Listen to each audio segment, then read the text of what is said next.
Halo guys, jumpa lagi dengan Kira Sape Agung di channel Kira Sape Agung.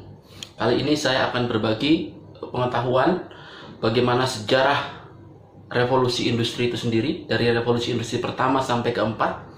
Nah, dengan kejadian adanya wabah virus corona ini, apakah revolusi industri keempat itu makin maju atau makin mundur? Untuk mengetahui lebih lanjut, yuk kita simak setelah yang berikut ini.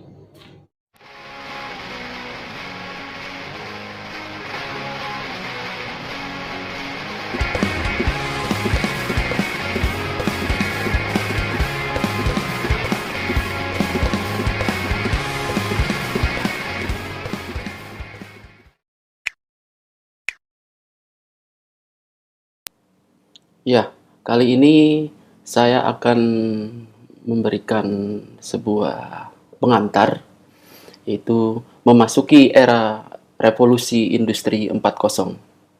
Nah, jadi wabah virus corona ini sebenarnya mempercepat datangnya era revolusi industri 4.0 atau semakin menjauh. Nah, sebelum kita menjawab pertanyaan tersebut, alangkah baiknya kita mengikuti sejarah revolusi industri itu sendiri. Nah, pertanyaannya, revolusi itu apa? Revolusi adalah menjebol dan membangun. Menjebol artinya tidak menggunakan lagi cara-cara lama, ya. Jadi cara-cara lama dijebol, ya, dan membangun cara-cara baru. Nah, ini menurut Soekarno. Nah, tentu kita masih ingat ya peristiwa ini, ya, adanya demo yang luar biasa dari taksi konvensional terhadap transportasi online. Mengapa ini terjadi? Nah, sebelum virus corona ini pun datang, jika kita lihat di mal-mal itu udah banyak sekali yang kosong, disewakan, dan banyak yang tutup karena mereka sudah pindah dari penjualan cara-cara konvensional ke cara digital. Nah, demikian juga media-media cetak seperti majalah dan koran itu sudah mulai banyak yang bangkrut. Kalau di Amerika ada namanya iHeartRadio, itu udah bangkrut, ya. Kan ada Telkomvision yang sudah mulai goyang. Sementara Net TV juga waktu itu digambarkan ngedrop, ya. Nah, ini mengapa ini semua terjadi? Tadi jawabannya sudah saya paparkan di atas di sebelumnya, bahwa ini terjadi karena adanya perubahan di era digital. Nah, di virus corona ini, ya, di zaman virus corona ini, nah, orang-orang ini semakin menjadi-jadi, ya, semakin menjadi-jadi, semua memegang handphonenya masing-masing, ya. Padahal sebelum corona, sebelum di rumah aja, ya, itu juga sudah mulai banyak. Tapi dengan adanya wabah virus corona ini, maka semakin banyak orang yang tidak kemana-mana dan hanya mengakses sesuatu lewat HP-nya. Misalnya dalam berbelanja dia buka lapak, terus nonton di YouTube, dia naik Gojek, lihat berita di Kumparan, atau nonton di Netflix. Nah, ini menurut Charles Darwin. Jadi menurut Darwin itu bukan spesies yang terkuat yang bertahan, namun yang paling cerdas. Ini adalah salah satu cara paling mudah beradaptasi dengan perubahan. Oke, sebelum masuki era revolusi industri pertama, mungkin alangkah baiknya kita ketahui sejarahnya dulu, ya. Sebelum masuk era revolusi industri pertama, yaitu pada zaman manusia purba ya, orang-orang menggunakan peralatan seadanya, dan ketika itu apa, mungkin peralatan yang paling mudah digunakan yaitu gerabah. Dan gerabah itu konon katanya dibuat oleh perempuan, sehingga pada zaman itu manusia-manusia purba mendewa-dewakan perempuan, sehingga perempuan dijadikan sebagai tuhannya. Dan dia mencoret-coret di dinding-dinding gua, ya. Dia punya maksud tertentu, yaitu untuk harapan, ya, sebuah harapan bahwa dia akan mudah mendapatkan mangsanya. Lalu bergeser pada era kerajaan. Di era kerajaan ini, ketika itu masih eranya pertanian ya, sebelum industri. Jadi masih era pertanian, era bercocok tanam. Jadi penguasa-penguasa tanah itu adalah rata-rata para raja-raja dan kaum bangsawan yang didukung oleh kaum agamawan atau rohaniawan. Nah, sekarang kita memasuki revolusi industri. Tahap-tahapannya ya. Nah, kita bisa lihat tahap-tahapannya di sini. Yaitu revolusi industri pertama itu ditemukannya mesin tenun tahun 1784. Lalu kemudian menyusul revolusi industri kedua tahun 1870, mulai ditemukannya mesin uap. Nah, ini mesin uap sebagai pemicunya terjadinya revolusi industri kedua. Lalu tahun 1969, yaitu di era industri ketiga, itu mulai adanya mesin rakitan. Nah, hari ini, ya, ini sudah mulai masuk revolusi industri keempat. Meskipun di beberapa negara seperti Indonesia belum sepenuhnya masuk ke dalam era revolusi industri keempat. Jadi kita masih masuk bahkan dari 2 ke 3 mungkin ya. Oke. Yang keempat ini adalah ciri khasnya. Pemicunya adalah mesin yang dapat berpikir sendiri. Nah, ini mesin yang dapat berpikir sendiri. Oke, revolusi industri yang pertama itu dikenal sebagai revolusi penemuan dan produksi massal. Saya kutip ungkapan dari Heraklitus, yaitu Pantarai. Pantarai itu artinya apa? Yaitu segala hal mengalir, segala hal selalu berubah, segala hal mendapat pembaharuan. Nah, ciri dari revolusi industri pertama ini adalah mulai ditemukannya mesin tenun tadi ya, benang jadi kain, yaitu spinning jenny, ini sebelah kiri atas ya. Terus power loom, mesin tenun tenaga uap. Terus cotton gin, yaitu pemisah biji kapas. Lalu kereta api uap. Ini sebenarnya di revolusi industri pertama memasuki era industri kedua, yaitu mulai adanya mesin uap. Nah, era revolusi industri pertama ini dikenal dengan sistem pabrik. Nah, polusi limbah mulai banyak, kapitalisme makin tumbuh subur. Ya. Kapitalis ini adalah para pemilik modal ya, terutama dari kaum borjuis ya. Kemudian juga eksploitasi buruh makin merajalela. Ya, eksploitasi delong parlong di kata Bung Karno. Jadi eksploitasi buruh yang luar biasa ya. Lalu muncul aliran sosialisme atau marxisme. Jadi Marx melakukan pembelaan terhadap kaum buruh, yaitu perjuangan kenaikan kelas supaya para buruh ini menjadi bagian dari perusahaan, memiliki saham di perusahaan. Itu yang diperjuangkan oleh Karl Marx. Lalu urbanisasi juga mulai meningkat, orang-orang dari kampung pergi ke kota. Nah, ini sebenarnya terjadi di revolusi industri 1. Nah, tapi urbanisasi yang terjadi di Indonesia itu kelihatannya terlambat ya dibanding yang ada di dunia, ya sekitar tahun 70-an, 80-an itu terjadi urbanisasi menuju ke Jakarta. Kemudian muncul budaya materialisme dan konsumerisme. Jadi materialisme di sini segala-galanya serba diukur dengan duit ya, dengan kebendaan di sini ya. Lalu orang-orang senang belanja ya. Ini di era revolusi pertama.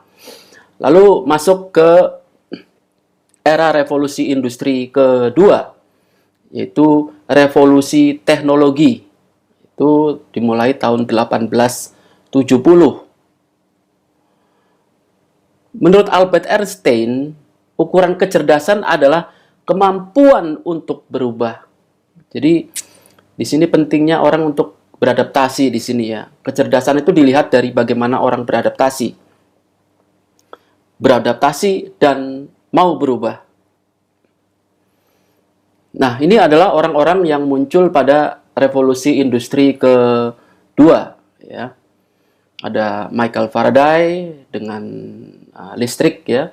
Ada Samuel Morse ini yang mulai cikal bakalnya dari telepon. Lalu Henry Ford yang mulai menemukan penemuan-penemuan mobil. Lalu yang tidak kalah penting adalah Thomas Alva Edison yang menemukan bola lampu yang banyak memberikan perubahan di dunia ini. Dan terakhir adalah contohnya adalah Wright brother. Ya. Jadi Wright bersaudara ini mulai menemukan adanya pesawat terbang. Nah, di revolusi industri kedua ini juga muncul media-media cetak seperti majalah, koran, dan sebagainya. Itu tumbuh subur. Demikian juga bioskop-bioskop ya. Bioskop-bioskop tumbuh subur. Lalu muncul juga piringan-piringan hitam. Nah, ini puncaknya revolusi industri kedua adalah ditemukannya komputer. Ini sebelah kiri atas ada UNIVAC 1. Ini bayangkan dulu komputer itu segede itu, ya, kayak meja ya. IBM 650 juga komputernya segede itu ya. Seperti berapa meja itu? 3 meja. Lalu ada CDC 6600. Nah, ini udah mulai mengecil ya, komputernya udah mulai mengecil. Kalau zaman dulu komputer itu keluar gambar yang berupa garis-garis itu udah luar biasa banget ya. Nah, apa dampaknya pada revolusi industri kedua? Yaitu industri minyak dan baja mulai tumbuh subur. Nah, mulai adanya pernikahan dini. Terus tanpa syarat punya rumah. Ini kalau orang dulu itu kalau mau nikah harus punya rumah dulu. Nah, di revolusi industri kedua akhir, itu orang mau nikah tanpa harus punya rumah dulu. Nah, perempuan mulai kehilangan pekerjaan di pabrik, terutama tadi pada revolusi industri pertama, itu banyak perempuan-perempuan dipekerjakan di perusahaan sebagai buruh. Lalu di revolusi industri kedua, yang mulai ada komputer, itu pekerja-pekerja pabrik, terutama sekali perempuan, itu mulai berkurang. Nah, dampaknya apa? Akhirnya terjadi prostitusi di perkotaan. Dan mulai semakin matinya usaha pengrajin. Nah, di revolusi industri pertama pun sebenarnya pengrajin udah mulai mati. Nah, tapi di industri kedua ini makin mati. Lalu urbanisasi meningkat dan yang tidak kalah penting di sini adalah terjadi Perang Dunia Pertama dan Perang Dunia Kedua. Nah, sekarang kita memasuki revolusi ketiga, yaitu yang disebut dengan revolusi digital. Mungkin boleh jadi ini gara-gara virus corona ini, ya, akhirnya semakin menapaki, ya, semakin memperjelas adanya revolusi digital. Jadi orang-orang tidak lagi hidup di dunia fisik, ya, tetapi mereka bekerja, mencari penghidupan itu di dunia maya. Jadi di revolusi digital ini, yaitu dimulai tahun 1969, orang yang tadinya punya satu dunia itu ditambah dengan dunia lainnya, yaitu dunia maya. Sehingga tidak salah ketika ada guru atau dosen ketika mengajar mahasiswanya selalu buka HP, ya kita mesti memaklumin karena mereka anak-anak milenial itu sudah memiliki dua dunia, yaitu dunia nyata dan dunia maya. Ini adalah sebuah keniscayaan yang tidak bisa kita nafikan. Saya mengambil quotes dari Bung Karno. Barang siapa yang tidak mengikuti arusnya sejarah, maka ia akan digiling dan digilas oleh sejarah. Nah, ini penemuan-penemuan yang terjadi di masa revolusi industri ketiga, yaitu IBM ya tahun 70-an, Apple Macintosh tahun 84, dan mulainya muncul iPad tahun 2010. Nah, mungkin di kita revolusi digital belum terlalu full ya, tapi di beberapa negara lain sudah mulai, yaitu menggunakan green computing ya. Green computing itu apa? Yaitu komputer yang ramah lingkungan, yang hemat energi, yang bisa daur ulang, yang mengurangi dampak lingkungan. Komputer automatization tahun 1970-an, komputer mainframe terpusat, yaitu mulai adanya server tahun 90, 2000-an layanan web mulai ada. Nah, sekarang adalah komputasi awan, nanti di revolusi industri keempat. Yang terakhir adalah energi terbarukan yang murah. Energi matahari dan angin, energi hidro, panas geotermal, energi biomasa, gelombang laut, internet listrik hijau. Nah, ini adalah ciri-ciri pada masa revolusi industri ketiga. Sebenarnya ini memasuki keempat juga ya. Nah, tapi bagaimana empat itu nanti kita lihat. Nah, apa dampaknya dari revolusi industri ketiga ini? Nah, mungkin kalian bisa lihat, atau mungkin kita bisa lihat. Anda bisa lihat telepon rumah di tempat Anda itu sudah jarang sekali digunakan, ya tetap bayar ya, tapi untuk internet aja mungkin, tapi jarang orang telepon ke telepon rumah. Lalu aplikasi web berkembang, aplikasi HTML bahasa markup berjalan tanpa pemrograman ulang, business human machine interface konvensional mati, munculnya aplikasi berbasis crowdsourcing, lalu startup waste muncul, ada Gojek, ada Tokopedia, Traveloka, Bukalapak, dan lain sebagainya. Lalu mulai ada advanced robotic. Nah, meskipun belum full ya, nanti fullnya ada di 4. Nah, sekarang kita itu sedang memasuki era revolusi industri keempat, yaitu yang dikenal dengan revolusi sistem cyber fisik atau digital fisik yang menjadi satu. Antara fisik, material-material dengan digital itu punya koneksi, yaitu ciri dari revolusi industri keempat. Nah, ini ciri-ciri dari revolusi industri keempat, yaitu autonomous robot, sistem yang terintegrasi, IoT, simulasi, additive manufacture, cloud computing, augmented reality, big data, dan cyber security. Nah, ini adalah robot-robot yang sudah ada di era industri 4.0. Yang pertama di kiri atas itu adalah robot anjing, itu namanya Boston Dynamic Spot Mini. Itu sudah ada anjing-anjing ini sebagai penjaga rumah, tapi anjingnya berupa robot, bukan anjing peliharaan lagi, tapi anjingnya anjing robot. Lalu muncul juga Robomart. Robomart itu mobil yang membawa makanan-makanan untuk keliling untuk menjual makanannya. Lalu ada juga robot Sophia. Robot Sophia ini memiliki kewarganegaraan, yaitu kewarganegaraannya Arab Saudi. Kalau robot udah memiliki kewarganegaraan, artinya dia udah punya KTP ya. Lalu yang terakhir ini Aeolus Bot. Aeolus Bot ini adalah robot pembantu rumah tangga, ya, asisten rumah tangga yang membantu majikan ya untuk mengurus kebutuhan rumah tangga seperti nyapu, ngepel dan sebagainya, itu pakai Aeolus Bot.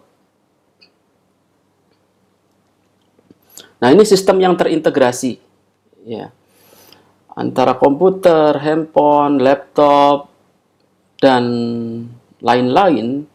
Ini semua akan terintegrasi, termasuk dengan pembicaraan kita, itu terintegrasi semuanya. Nah, ini lebih jelasnya di sini, yaitu di IoT atau Internet of Things, yaitu internet yang terhubung dengan benda-benda. Ya, contohnya internet terhubung dengan CCTV, laptop, jam tangan, dengan mobil, dengan lampu, dan lain sebagainya. Nah, berikutnya adalah ciri dari revolusi industri 4.0, yaitu artificial intelligence. Artificial intelligence adalah kecerdasan buatan. Jadi kalau zaman dulu yang cerdas itu adalah orang, tapi sekarang yang cerdas itu adalah benda-benda ya atau software itu menjadi cerdas. Nah, kecerdasan buatan ini ciri-cirinya ya seperti ada mengubah teks menjadi voice, nah, itu udah ada aplikasinya ya. Atau voice ke teks juga bisa memprediksi analitik ya. Jadi bisa menganalisis, bisa mempelajari lebih dalam lagi, yaitu machine learning ya, speech, ada vision juga. Nah, vision ini artinya dia bisa merekam aktivitas kita sehari-hari. Nah, terutama di handphone yang kita miliki itu ada ID-nya, yaitu ID Google atau ID dari iPhone ya. Itu dia bisa merekam aktivitas kita karena dia juga memiliki kamera meskipun kamera sedang tidak kita aktifkan. Lalu yang lainnya adalah seperti membuat planning, optimization, dan robotik ya, terutama kecerdasan buatan ini yang berkaitan dengan robotik ini, nanti roda robot-robot yang itu bisa menjadi baik, bisa juga akan membahayakan bagi kemanusiaan. Nah, ini menurut pendapat Stephen Hawking, ya, seorang ahli fisika, bahwa artificial intelligence ini mungkin merupakan hal yang terbaik, tetapi sekaligus yang terburuk yang terjadi pada kemanusiaan. Nah, ini cloud computing, ya, itu sudah bisa diakses melalui mobile, ada aplikasi, ada database, ada hybrid cloud, ada public cloud, ada storage ya. Mungkin kita bisa contohnya kita menggunakan Google Drive dan lain sebagainya. Itu disebut dengan cloud computing. Jadi komputerisasi awan, dari penyimpanan tidak lagi menggunakan flash disk atau CD, tapi melalui cloud computing. Nah, ciri dari revolusi industri keempat berikutnya adalah augmented reality. Jadi kalau kita punya HP nih ya, di HP kita terawang ke daerah sekitar, itu nanti akan kelihatan, oh di sana ada museum, di situ ada restoran, oh ada hotel sekitar 1 kilometer lagi, ada salon, dan lain sebagainya. Itu bisa dideteksi melalui HP, melalui kamera HP. Itu yang disebut augmented reality. Nah, ini kebalikannya augmented reality adalah VR, virtual reality. Yaitu membawa apa yang ada di dunia maya, hayalan masuk ke dalam kehidupan kita. Yaitu kalau di sini dikasih contohnya menggunakan kacamata VR. Ya, kacamata VR ini ke depannya bisa dilakukan jual beli atau aktivitas yang lain seperti halnya yang ada di game-game di internet atau di aplikasi. Nah, ini yang ciri yang paling kentara di revolusi industri 4.0 adalah big data. Jadi di era industri 4.0, orang-orang yang memiliki data yang besar ini adalah orang-orang yang menguasai dunia. Jadi big data itu menjadi suatu hal yang penting karena dia akan digunakan sebagai alat untuk menjual produk atau barang atau sesuatu yang ingin dikomunikasikan kepada masyarakat. Nah, ini yang berbahaya. Jadi adanya kejahatan cyber, ya. Oleh karena itu di industri 4.0 itu ada yang disebut dengan cyber security. Jadi supaya kejahatan cyber terminimalisasi, ya. Jadi kejahatan tidak lagi di dunia nyata, tapi sudah pindah ke dunia maya. Nah, ciri berikutnya adalah autonomous vehicle, yaitu mobil-mobil nanti tanpa adanya supir atau orang yang nyetir. Mobil-mobil punya sensor sendiri sehingga tidak saling bertabrakan satu dengan yang lainnya. Nah, ini era industri 4.0, ini temuan-temuan nanoteknologi terutama sekali yang berkaitan dengan dunia kimia, biologi, dan sebagainya, itu temuan-temuannya luar biasa. Bahkan ada yang menyebut virus corona ini adalah senjata biologis. Ada yang menyebut seperti itu. Jadi, dampaknya luar biasa.